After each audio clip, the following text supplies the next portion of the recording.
Waalaikumsalam. Salam.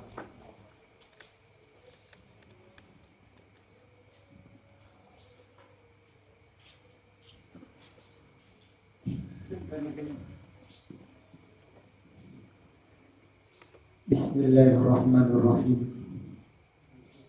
Assalamualaikum warahmatullahi wabarakatuh. Waalaikumsalam.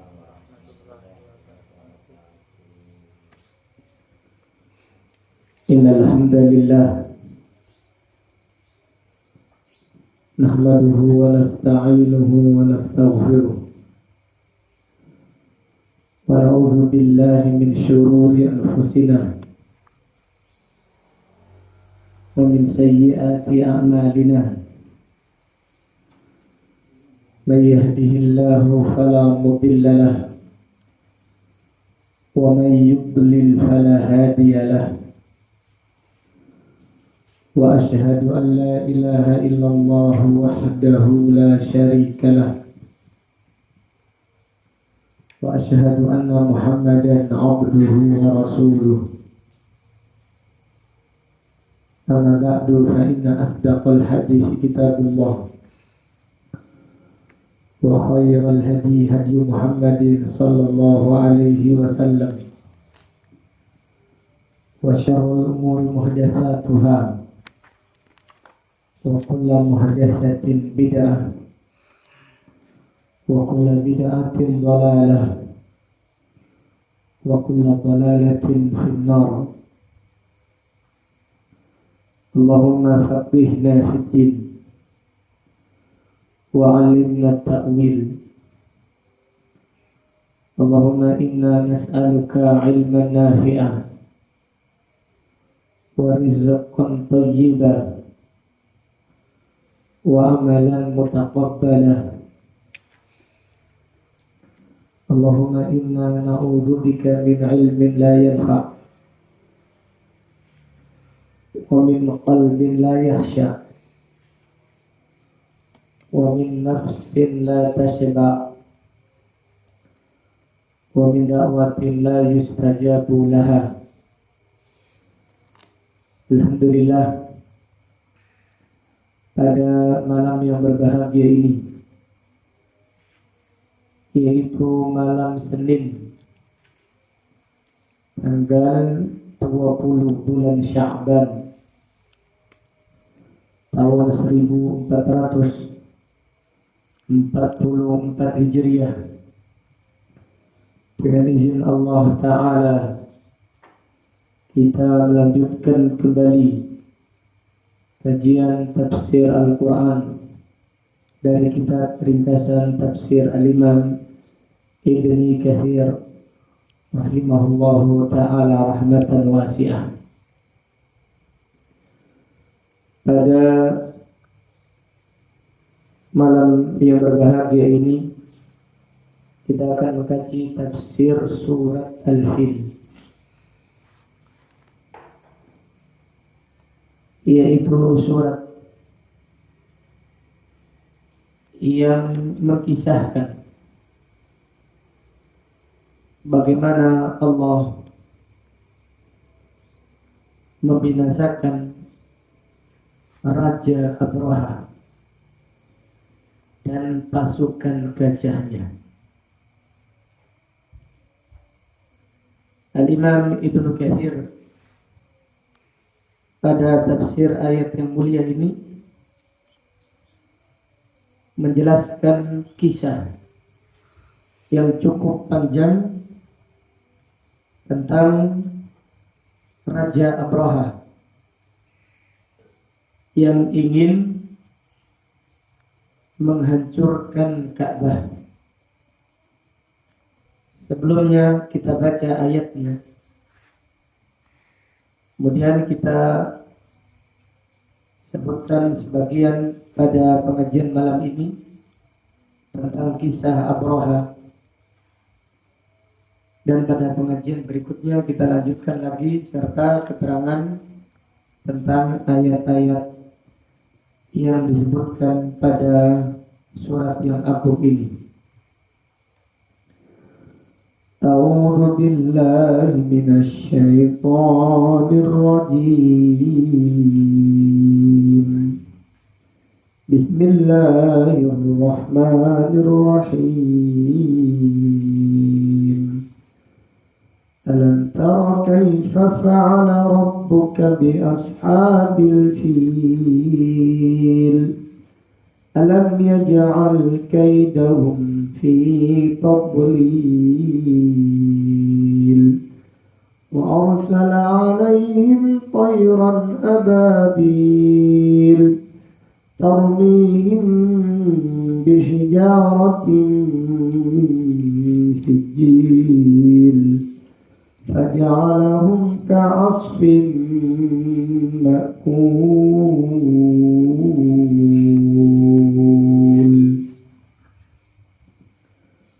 Allah Ta'ala berfirman, tidakkah engkau melihat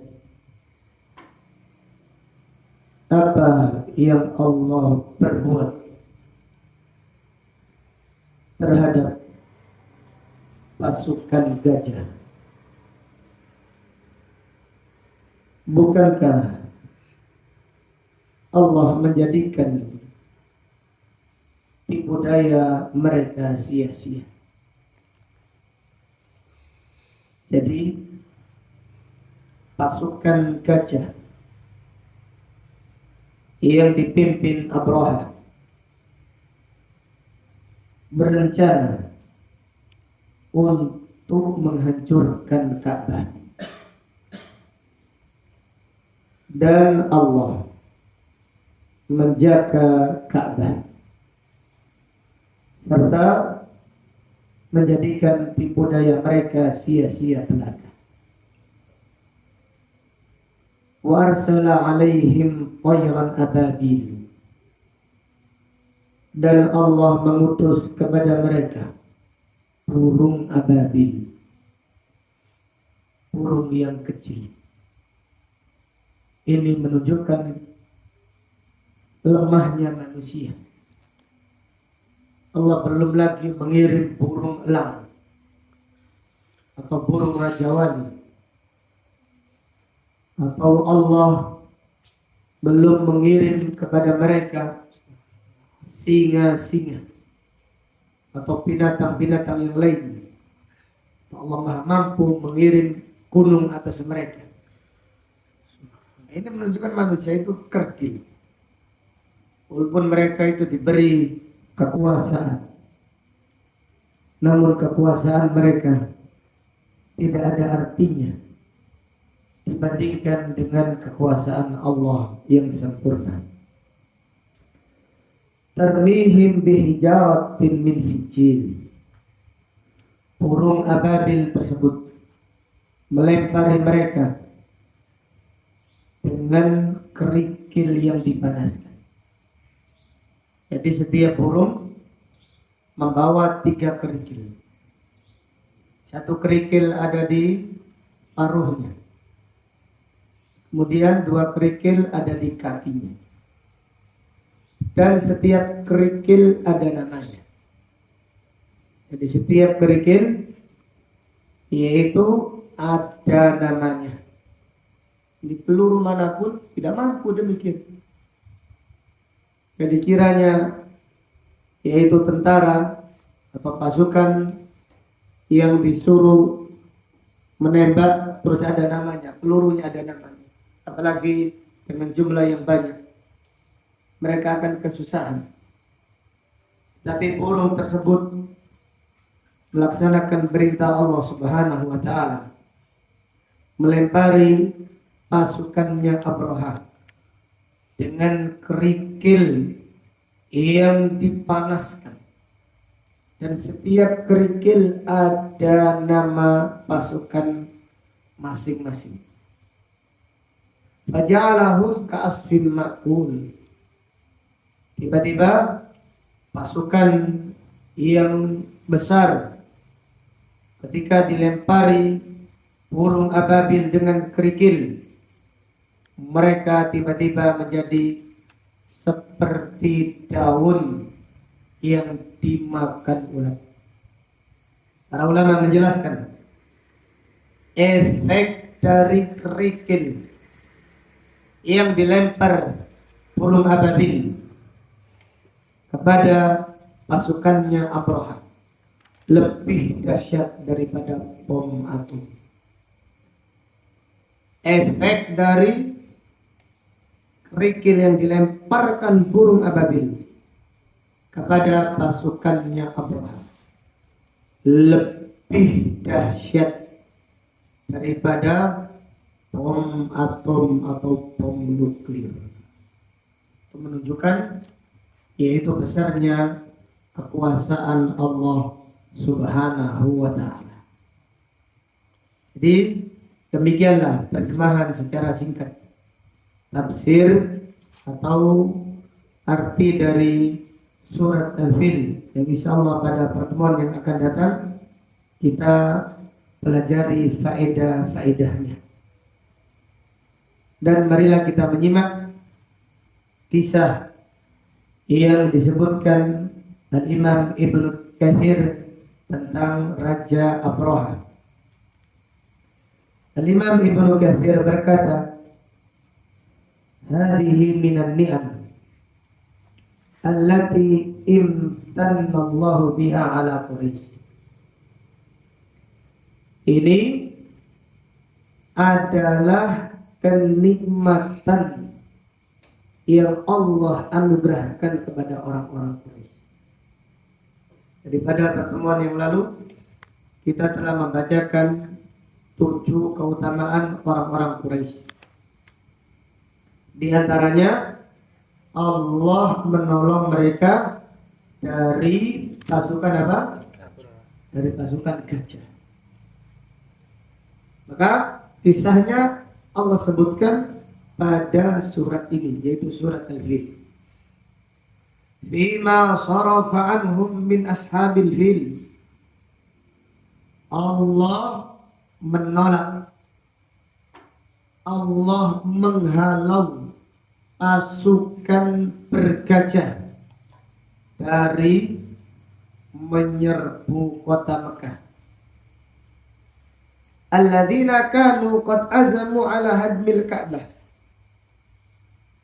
Mereka pasukan bergajah sudah tekad untuk menghancurkan Ka'bah. Wa mahwi athariha minal wujud. Dan mereka ingin menghapus Ka'bah dari permukaan bumi. Jadi Abraha itu melakukan perjalanan dari negeri Yaman menuju Ka'bah untuk melenyapkan Ka'bah dari muka bumi ini. Fa'abadahumullah wa arghama anafahum wa arghama anafahum. Akan tapi Allah lah yang membinasakan mereka. Allah yang melenyapkan mereka. Wa khayyaba sa'yahum. Allah menjadikan tipu daya mereka sia-sia. Wa adalla a'malahum wa raddahum bi syarri khaybah. Allah menyesatkan amal perbuatan mereka.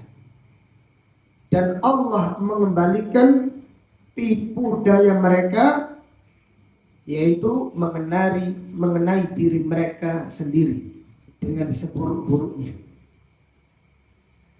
Wa kanu qauman Nasara.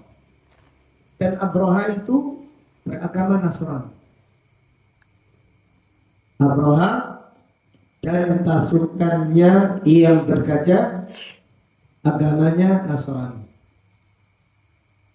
Mereka itu mengikuti agamanya Nabi Isa alaihi salam.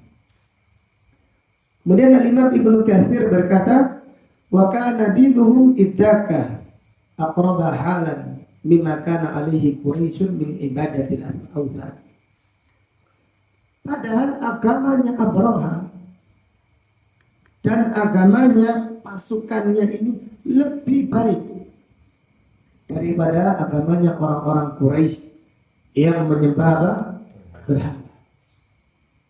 Kalau dilihat dari agamanya, sebenarnya Abraha dan pasukannya itu lebih bagus agamanya, lebih mendekati kebenaran daripada orang-orang Quraisy yang menyembah berhala. Walakin kana min babil irhas wa tau'id wa tawfi'ah lima ba'athi Rasulillah sallallahu alaihi wasallam. Akan tetapi Allah melindungi Ka'bah bukan karena Quraisy, namun sebagai yaitu pendahuluan dari diutusnya Rasulullah sallallahu alaihi wasallam. Artinya Allah melindungi Ka'bah bukan karena Allah menolong orang-orang Quraisy. Orang Quraisy menyembah berhala, menyembah patung. Abraha mengikuti ajarannya Nabi Isa alaihissalam, mengamalkan kitab Injil.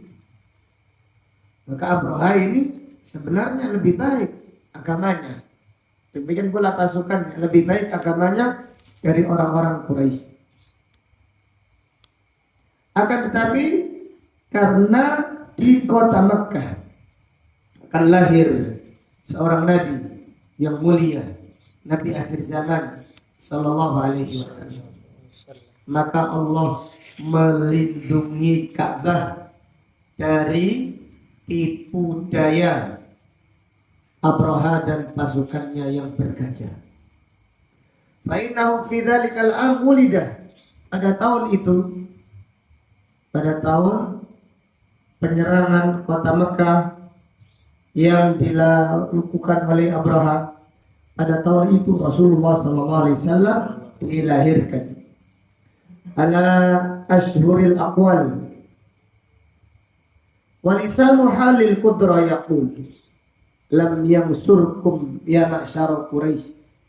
Seakan-akan Allah mengatakan kepada orang-orang Quraisy, wahai orang-orang Quraisy, Allah tidak menolong kalian dari pasukan Abraha li khiyaratikum alaihim, karena baiknya kalian atas mereka, karena kalian lebih baik daripada mereka. Bukan. Walakin li siyanatil bait al-atiq, karena akan tapi karena Allah ingin menjaga Ka'bah alladzi sanusyrifuhu wa nu'azzimuhu, yang aku akan memuliakannya dan mengagungkannya, bi ba'thihi an-nabiyya al-ummiyya Muhammad sallallahu alaihi wasallam alaihi khatamul anbiya. Allah Subhanahu wa taala seakan-akan berfirman atau berkata kepada orang-orang Quraisy, wahai orang-orang Quraisy, kalian itu ditolong oleh Allah dari pasukannya Abraha, bukan karena kebaikan kalian, karena kalian itu menyembah apa? Berhala. Tetapi Allah ingin menjaga Ka'bah yang Allah akan mengagungkannya, Allah akan memuliakannya dengan diutusnya Nabi Muhammad sallallahu alaihi wasallam. Jadi demikianlah Allah Subhanahu wa taala memuliakan Ka'bah. Allah menghalangi pasukannya Abraha untuk melindungi Ka'bah, karena di Ka'bah ini atau di kota Mekah akan lahir seorang nabi akhir zaman, yaitu Nabi Muhammad sallallahu alaihi wasallam. Kemudian Al-Imam Ibnu Katsir berkata, wa hadhihi qissatu ashabil fil ala wajhil ijaz wal ikhtisar wat taqrib. Dan inilah kisah pasukan bergajah secara ringkas dan singkat, untuk yaitu mendekatkan bagaimana kita memahami tafsir ayat yang mulia ini. Karena ayat ini berhubungan dengan kisah Abraha. Sehingga para ulama yang menulis tafsir pasti mengkisahkan kisah Abraha sebelum menafsirkan ayat-ayat yang mulia ini. Al-Imam Ibnu Katsir berkata, "Qad taqaddama fi qissati ashabil ukhdud anna dha nuwasin kana akhiru muluki himyar wa kana musyrikan wa huwa alladhi qatala ashabal ukhdud." Kisah Abraha kembali kepada kisah Ashabul Ukhdud. Kisah Ashabul Ukhdud dikisahkan oleh Allah di dalam surat apa? Al-Buruj. Surat Al-Buruj. Kisah Ashabul Ukhdud. Jadi kisah ini berhubungan antara satu dan yang lain. Kisah Abraha kembali kepada kisah Ashabul Ukhdud. Kisah Ashabul Ukhdud secara singkat, ada seorang raja yang disembah yang namanya Zanuwas. Raja ini agamanya Yahudi, tapi dia musyrik dan dia disembah oleh penduduk Yaman. Raja ini mempunyai penasehat dan penasehatnya itu dukun. Ketika dukunnya ini sudah tua, maka penasehatnya raja meminta didatangkan pemuda untuk diwarisi ilmunya. Itu ilmu apa? Dukun. Ilmu perdukunan, ilmu nyantet, ilmu pelet. Nah, seperti itu. Raja yang zalim penasehatnya dukun. Kalau raja yang adil penasehatnya siapa? Ulama. Demikian. Maka datanglah pemuda yang belajar ilmu perdukunan kepada penasehatnya raja. Kemudian di tengah-tengah perjalanan pada suatu hari dia bertemu dengan pendeta. Dan pendeta ini agamanya Nasrani. Pendeta ini agamanya Nasrani. Kemudian pendeta tadi mengajarkan kitab Injil kepada pemuda. Dan pemuda tadi kagum dengan ilmu yang diajarkan oleh pendeta tadi. Setelah itu pemuda pada akhirnya terlambat mendatangi gurunya. Gurunya siapa tadi? Dukun. Gurunya dukun, tukang sihir, tukang santet. Nah, setelah itu pada suatu hari, jadi pemuda ini belajar kepada dukun, belajar kepada tukang sihir, dan belajar kepada pendeta. Akhirnya pemuda ini bimbang. Tapi di sisi lain, pemuda ini cinta kepada pendetanya yang mengajarkan ilmu yang benar. Pada suatu hari, pemuda melihat binatang yang besar yang menghalangi lalu lalang manusia. Kemudian pemuda tadi berkata, "Ya Allah, jika pendeta yang aku belajar kepadanya ilmunya itu lebih benar, ajaran yang dibawanya itu lebih benar daripada ajarannya tukang sihir, maka singkirkan yaitu binatang ini dari lalu lalang manusia." Dan dia melempar, bismillah. Setelah itu binatang tersebut hilang. Pada akhirnya pemuda tadi yaitu lebih semangat lagi belajar kepada pendeta, dan pada akhirnya Allah Subhanahu wa taala memberikan yaitu karamah kepada pemuda tadi, dan dia mengikuti agamanya pendeta tadi. Itu beragama Nasrani. Singkat cerita, pendeta tadi berwasiat, wahai anakku, ilmu yang engkau miliki lebih bagus daripada ilmu. Sembunyikanlah perkara ini. Karena kalau aku ketahuan, aku akan dibunuh. Kalau aku ketahuan, aku akan dibunuh. Kemudian pada suatu hari ini, singkat cerita, menterinya raja sakit. Jadi menterinya raja itu sakit. Sakit apa Bang Jenuri? Buta. Sakit mata. Sakit mata, buta. Menteri raja ini sakit. Kemudian menteri tadi berobat kepada pendeta. Tolong dikoreksi Bang Jenuri. Atau kepada pemuda. Apa sih? Berobat kepada mana? Siapa? Pemuda tadi, Ustaz. Berobat kepada pemuda. Nah, setelah itu menteri tadi sembuh dengan izin Allah Subhanahu wa taala. Dan pemuda tadi mengajarkan yang menyembuhkan kamu itu Allah Subhanahu wa taala. Akhirnya pemuda tadi mengajak menteri untuk mengikuti agamanya.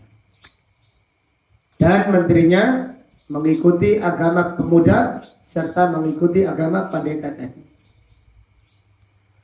Setelah sembuh, maka menteri kembali kerja. Kemudian sang raja bertanya, rajanya ini agamanya sebenarnya Yahudi, tapi dia musyrik, menyekutukan Allah, bahkan dia disembah oleh rakyatnya, oleh kerajaannya. Sang raja bertanya kepada menteri, dari mana kamu? Bagaimana keadaanmu? Kok bisa kamu sembuh? Siapa yang menyembuhkan? Maka menteri tadi berkata, yang menyembuhkanku adalah Allah Subhanahu wa taala. Allah adalah Tuhanku dan Tuhan. Sang raja marah. Apakah kamu menyembah Tuhan selain itu? Maka sang menteri berkata, Tuhanku adalah Tuhanmu, Allah Subhanahu wa taala. Kemudian menteri tadi dikorek, diinterogasi. Pada akhirnya menteri menunjukkan yang mengobatinya adalah pemuda. Kemudian pada akhirnya perkara pendeta tadi ketahuan. Singkat cerita, di hadapan pemuda tadi, jadi raja ini masih menginginkan pemuda supaya menjadi penasehatnya. Maka menteri tadi dan yaitu pendeta tadi dihadirkan. Kemudian satu persatu ditawarkan untuk kembali kepada ajarannya, untuk mengikuti ajarannya raja. Namun keduanya tetap mempertahankan agamanya, sehingga keduanya itu dibelah. Itu kepalanya tadi dari atas sampai bawah. Namun yang demikian tidak menghalangi mereka berdua tetap berada di dalam agama yang benar. Kemudian pemuda tadi tetap pada pendiriannya, mengikuti agama Nabi Isa alaihissalam. Akhirnya raja berkata kepada pasukannya, bawalah pemuda ini yaitu ke atas gunung. Kalau sudah berada di atas gunung, lemparkan pemuda ini. Setelah pasukannya membawa pemuda tadi di atas gunung, pemuda tadi berdoa. Gunung pun yaitu bergerak, semuanya dimatikan, dibinasakan oleh Allah, dan hanya pemuda yang satu. Pemuda tadi menghadap lagi kepada raja. Kemudian raja berkata kepada pasukannya, bawa pemuda ini ke laut. Tawarkan dia. Kalau dia mau bertobat, bawa ke sini. Kalau tidak, cemplungkan dia ke laut. Kemudian ketika berada di tengah-tengah laut, pemuda berdoa lagi sehingga kepalanya pecah. Semua pasukan tenggelam dan yang selamat hanya pemuda tadi. Dan pemuda kembali lagi menghadap raja. Sampai pada akhirnya pemuda berkata, "Wahai raja, kamu sekali-kali tidak akan bisa membunuhku, kecuali kamu mengumpulkan semua orang. Semua rakyatku kumpulkan. Semua rakyat kumpulkan. Kemudian ambillah anak panah dan panahlah aku. Kenakan, yaitu antara kedua mata. Bacalah Bismillah, Tuhannya pemuda. Bacalah Bismillah. Kalau kamu melakukannya, kamu akan bisa membunuh. Dengan cara apapun kamu tidak akan bisa membunuh." Kemudian pemuda tadi, apa yang disampaikan pemuda dituruti raja. Pemuda tadi disalib, yaitu di pohon kurma. Kemudian sang raja memanahnya sambil membaca Bismillahirrahmanirrahim, dengan menyebut nama Allah, Tuhannya pemuda. Setelah itu baru pemuda tadi meninggal dunia. Waalaikumsalam. Melihat peristiwa yang ajaib tersebut, semua penduduk kerajaan tersebut masuk ke dalam agamanya Nabi Isa alaihissalam. Dan ini yang dikhawatirkan oleh raja terjadi. Maka raja pun memerintahkan pasukannya membuat paring yang luas dan di dalamnya dinyalakan api yang menyala-nyala. Setelah itu masing-masing yang tidak mau kembali kepada agamanya diperintahkan melemparkan diri, melompat ke dalam api yang menyala-nyala tersebut. Semuanya berlomba-lomba melompat ke dalam api yang menyala-nyala. Sampai pada akhirnya ada seorang wanita yang menggendong anaknya yang masih kecil. Ketika hendak melompat, kasihan kepada anaknya. Sang anak yang masih bayi berkata, "Isbiri ya ummah, bersabarlah wahai ibuku, fa'innaki alal haqq, sesungguhnya engkau berada di atas kebenaran." Lalu sang ibu tadi melompat ke dalam api yang menyala-nyala tersebut. Ini kisah Ashabul Ukhdud secara singkat. Pada akhirnya, yaitu semua penduduk Yaman, penduduk Himyar ketika itu, penduduk kerajaan tersebut yang beragama Nasrani dibakar hidup-hidup di parit tadi. Namun ada satu orang yang selamat, yang namanya Daus bin Sa'laban. Yang terbunuh ketika itu 20.000 orang. Jadi paritnya berapa besar? Jadi yang dibunuh ketika itu oleh raja Yahudi yang zalim sekitar 20.000. Satu orang selamat. Maka fatahaba fastawatha bi Qaisar Malik Syam wa kana Nasraniyan. Daus bin Sa'laban ini lari ke Qaisar. Kaisar ini raja Romawi, Kaisar Romawi yang agama Nasrani. Maka Kaisar Romawi marah. Dan Kaisar Romawi ini agamanya Nasrani.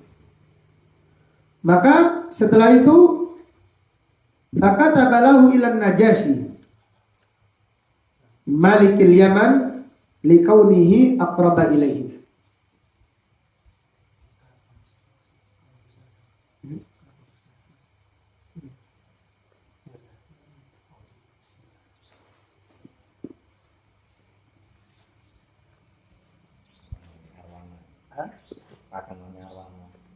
Cukup tak dulu itu minit.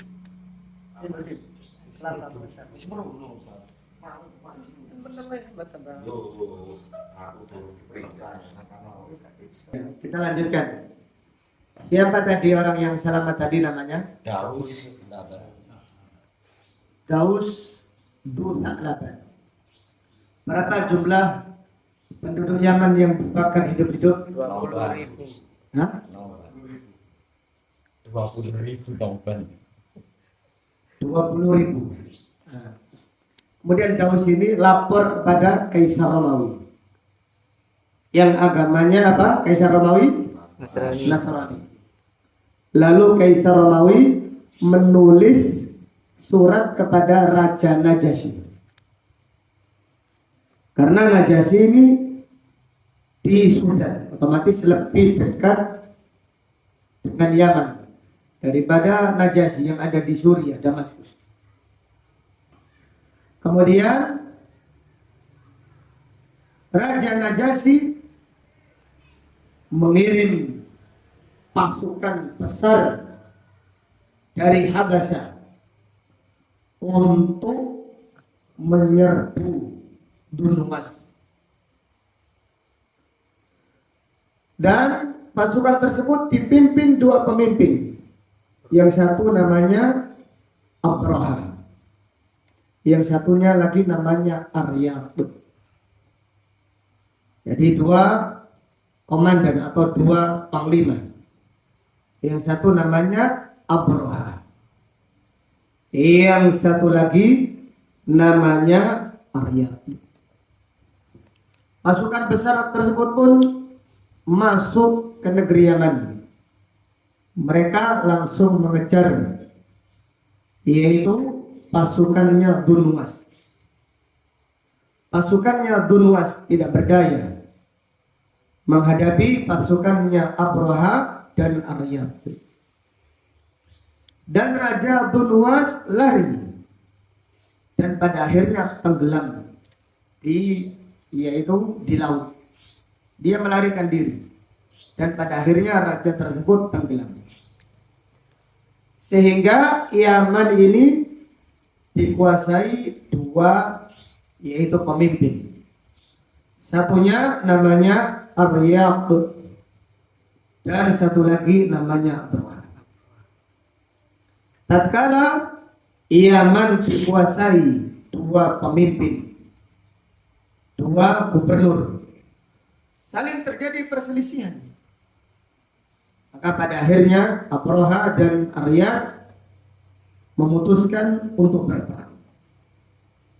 Di pasukannya Abraha berhadapan dengan pasukannya Aryab. Kemudian fa'ajabahu dzalik. Faqala ahaduhuma lil akhar. Ketika dua pasukan besar ini bertemu, Aryab sama Abraha rundingan. Keduanya berkata, buat apa kita menghabiskan pasukan untuk merebutkan kekuasaan? Gini saja, kita perang tanding. Siapa yang menang, maka dialah yang menguasai, yang akan menjadi raja di negeri Yaman. Akhirnya keduanya pun sepakat. Baik, daripada kita mengorbankan pasukan, lebih baik kita perang apa? Perang tanding, perang sendiri. Itu orang dahulu mengorbankan dirinya. Kalau sekarang enggak, pasukannya apa? Yang dikorbankan. Maka Abraha perang tanding melawan yaitu Aryab. Pada awalnya Aryab ini menang. Fahamala Aryatu ala Abraha fadarabahu bisayf fasharama anfahu wa famahu wa syaqqa wajhahu. Pada awal perang Aryab ini menang melawan Abraha. Abraha hidungnya sudah tumpas, dipotong oleh Aryab. Mulutnya dirobek, wajahnya dirobek, sudah jatuh. Tetapi Abraha memiliki anak buah yang sangat setia, yang namanya Atuda, Maula Abraha. Atuda ini budak yang pernah dimerdekakan Abraha. Dia sangat setia kepada Abraha. Maka ketika melihat yaitu atasannya kalah, anak buahnya ini bangkit. dia fahamala ala aryad faqatala. Anak buahnya, orang dekatnya Abraha ini bangkit, dialah yang membunuh Aryad. Dan ketika itu Abraha terluka parah. Waraja Abraha jarihan fadawa jarhahu fabara'ah. Abraha dalam keadaan terluka parah dan dia berobat, pada akhirnya sembuh. Dan dia yang menyendiri dalam hal ini menguasai negeri Yaman. Raja Najasyi setelah mendengar peristiwa Abraha rebutan kekuasaan dengan Aryad, marah Raja Najasyi. Dan Najasyi akan bersumpah untuk menghancurkan Yaman dan pasukannya Abraha, karena Abraha ini anak buahnya Najasyi. Najasyi itu julukan raja di negeri Habasyah. Seperti julukan raja di Mesir itu apa? Fir'aun. Kalau julukan raja Persia apa? Kisra. Kalau julukan raja Romawi apa? Kaisar. Jadi Najasyi ini marah karena Abraha ini masih pasukannya Najasyi. Maka Najasyi ini bersumpah untuk menghancurkan Abraha dan akan menginjak ubun-ubunnya. Wa yahlifa la yaqanna biladahu wa yujiz nasiyatahu. Dia akan memotong ubun-ubunnya dan menginjak. Wa yaqulu fi kitabihi liyaqal malik ala hadzal jawab wa yafirru qasmahu. Abraha ini orang yang cerdas dan licik. Maka dia mengirim hadiah kepada raja. Maka dia yaitu mengirim hadiah kepada raja dengan hadiah yang banyak dari negeri Yaman. Kemudian dia menulis surat meminta raja supaya memaafkan kesalahannya. Dan dia memotong ubun-ubunnya. Rambutnya ini dipotong. Disertakan di surat tersebut, Abraha meminta kepada raja untuk menginjak rambutnya, untuk membatalkan apa tadi? Sumpah. Dan Abraha akan janji setia kepada raja selama-lamanya. Maka pada akhirnya Raja Najasyi pun terharu dengan suratnya Abraha. Karena di dalam suratnya Abraha akan berjanji membuatkan bangunan yang sangat besar yang tidak pernah ada di negeri Arab sebagai hadiah kepada Raja Habasyah. Maka sang raja pun akhirnya tidak jadi memerangi Abraha. Maka di dalam suratnya Abraha berkata, "Inni sabnilaka kanisatan bi ardil Yaman la yubna qablaha dikalah." Aku akan membangun gereja untukmu di negeri Yaman yang tidak pernah ada gereja seperti itu. Dan gereja tersebut akan dibangun dan dilipat, dihiasi dengan emas. Dinamakan Qulaisy saking tingginya. Saking tingginya dinamakan Qulaisy karena orang yang melihat pecinya atau topinya pasti terjatuh. Di zaman tersebut, bangunan tersebut adalah bangunan yang tinggi dan dihiasi dengan emas. Dinamakan Qulaisy. Raja Abraha ingin memindah haji penduduk yaitu Arab dari Ka'bah ke gereja Quraisy. Maka Abraha mengumumkan, ini adalah gereja yang Makkah lebih bagus daripada Ka'bah. Ka'bah itu dulu bangunan yang sangat sederhana. Tetapi orang-orang Arab setiap bulan Dzulhijjah mereka yaitu haji ke Ka'bah. Maka Abraha niat untuk memindahkan hajinya orang-orang Arab dari Ka'bah ke Quraisy yang ada di Yaman. Wa nada bidzalika fi mamlakatihi, dan Abraha mengumumkannya, wahai bangsa Arab, hajilah ke negeri ini. Hanya sebagai anjuran saja, belum lagi ada paksaan. Dan orang-orang Arab ketika mendengar berita ini mereka marah. Fakarihat al-Arab al-Adnaniyah wal-Qahtaniyah dalik wa ghadibat Quraisy. Kabilah Arab, kabilah Adnan, kabilah Qahtan marah. Orang-orang Quraisy marah lidzalika ghadaban syadidan hatta qasadaha ba'dhum wa tawassala ila an dakhala lailan fa ahdatha biha. Mereka marah sehingga ada di antara mereka yang di malam hari masuk secara sembunyi-sembunyi, menyelinap masuk ke gereja tersebut dan buang kotoran di gereja tersebut. Ini gak perkara ini. Jadi Abraha sudah marah, sudah ingin memindahkan Ka'bah.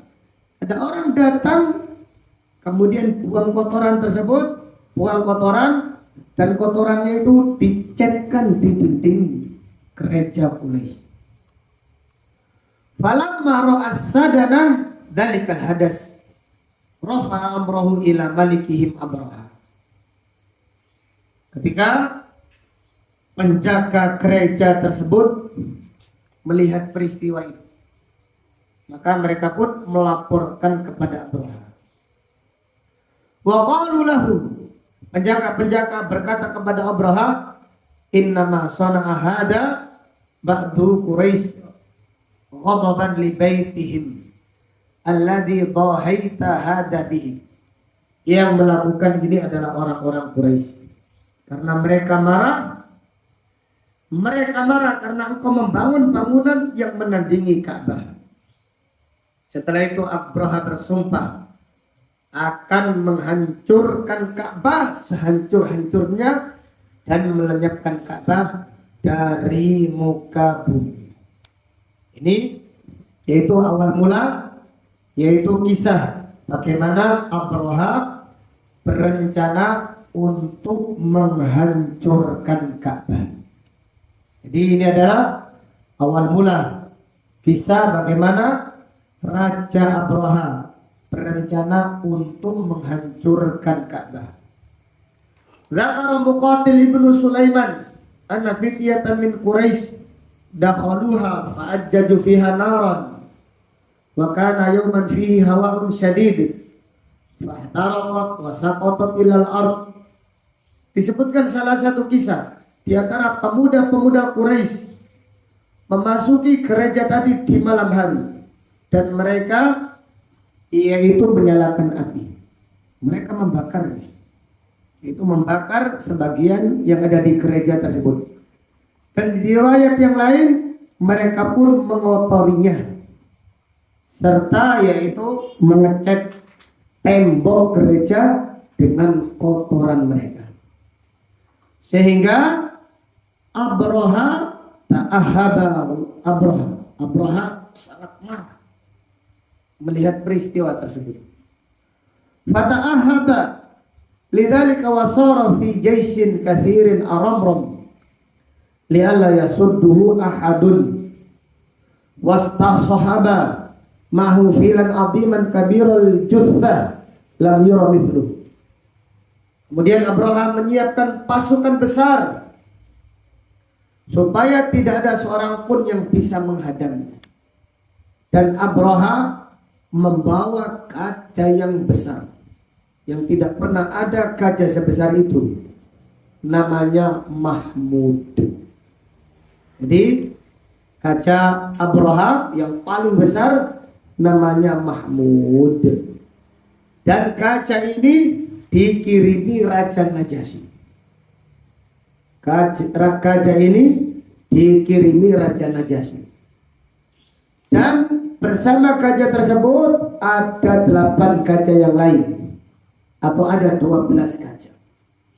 yang rencananya 1 atau 3 gajah masing-masing digunakan dipasang tali untuk menarik, yaitu Hilang. tiangnya Ka'bah. Jadi Ka'bah kan ada 4 tiang. Jadi masing-masing tiang akan dirobohkan dengan 3 gajah. Dan gajah tersebut yang jumlahnya 12 dipimpin gajah yang paling besar, yang namanya siapa tadi? Yang namanya Mahmud. Ailiyahdima bihil Ka'bah bi an yuj'ala salasil. Jadi Ka'bah rencananya setiap tiangnya akan dipasang rantai. Kemudian masing-masing rantai diletakkan di leher gajah. Kemudian mereka akan dikomando secara serentak supaya Ka'bah hancur sehancur-hancurnya.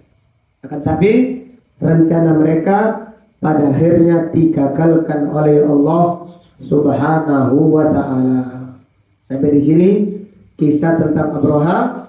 Adapun selanjutnya akan kita sampaikan pada pengajian yang akan datang, yaitu perjalanan, yaitu Raja Abraha dan pasukannya yang dihadang oleh beberapa kabilah Arab, namun mereka tidak berdaya menghadapi Abraha dan pasukannya karena jumlahnya yang sangat besar. Wallahu ta'ala a'lam. Sampai di sini insyaallah akan kita lanjutkan pada kajian yang akan datang. Marilah kita tutup dengan doa kafaratul majlis. Subhanaka Allahumma wa bihamdika asyhadu an la ilaha illa anta astaghfiruka wa atubu ilaik. Walhamdulillahi rabbil alamin. Assalamualaikum warahmatullahi wabarakatuh. Waalaikumsalam.